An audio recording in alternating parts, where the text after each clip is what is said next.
Kanitha-ini wa gatoreki wa Gunga mwena wa Matungulu kaunti-ini ya Machakos nikuo munini wa President William Ruto ekuhubite riri igongona ria muthenya wa kiumia hamwe na mushango wa gwaka kanitha ucio.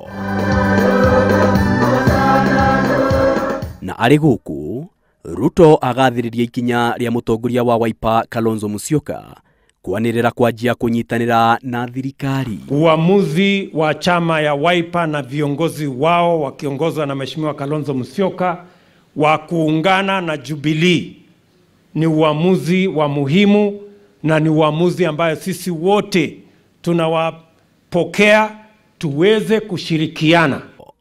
Ruto akiuga we na President Uhuru Kenyatta ni meharirie kwamukira na kuhimbiria ciama ciothe cia uteti niguo bururi uthie na mbere uri hamwe. Sisi tunawaambia karibuni, tujenge daraja ya urafiki na undugu na umoja, tupeleke maendeleo ya taifa letu mbele.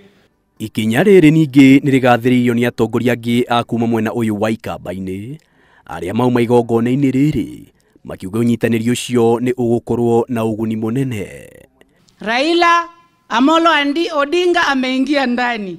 Jana Kalonzo Musyoka ameingia wapi? Mimi nina uhakika ya kwamba watu wamejua kumbe yale maneno ya Jubilee tulikuwa tunasema, kumbe maendeleo yako hapo ndani. Na mimi nasema nashukuru hata wale viongozi jana wamesema wamejoin Jubilee.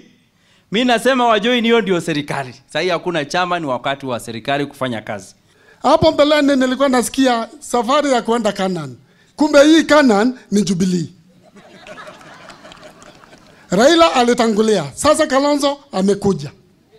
Kwa hivyo zote tuingie kwa serikali tupate maendeleo. Kahinda-ini kau uteti wa mwaka wa 2022 ndunaga kwiyumiria. Ateti aria mauma guku ari hamwe na aria mathurirwo na ciama iria ciumbite ngwataniro ya NASA manirira kunyita mbaru itanya ria Ruto gukahuranira president mwaka ucio wa 2022. Your Excellency, you are the best to support Uhuru Kenyatta in this country. Na tunataka kusema ya kwamba ile maombi ambayo uko nayo ya kuwa rais wa Kenya, sisi pia tumefunga macho yetu kama wakina mama. Na sisi pala Kisii tulikaa chini kitambo sana, tukubaliana ya kwamba sisi wacha maneno ya Jubilee peke yake. Sisi tuko ndani ya Jubilee na tena tuko ndani ya safari ya William Ruto kuwa president in 2022. Your Excellency, unajua wewe ni mtu mwenye bidii sana. By the way, mimi sijui kama nimeona mtu mwingine ako na bidii kama wewe. Umetembea Kenya hii mpaka watu wakalalamika. Maina wa Wairegi, Inooro TV.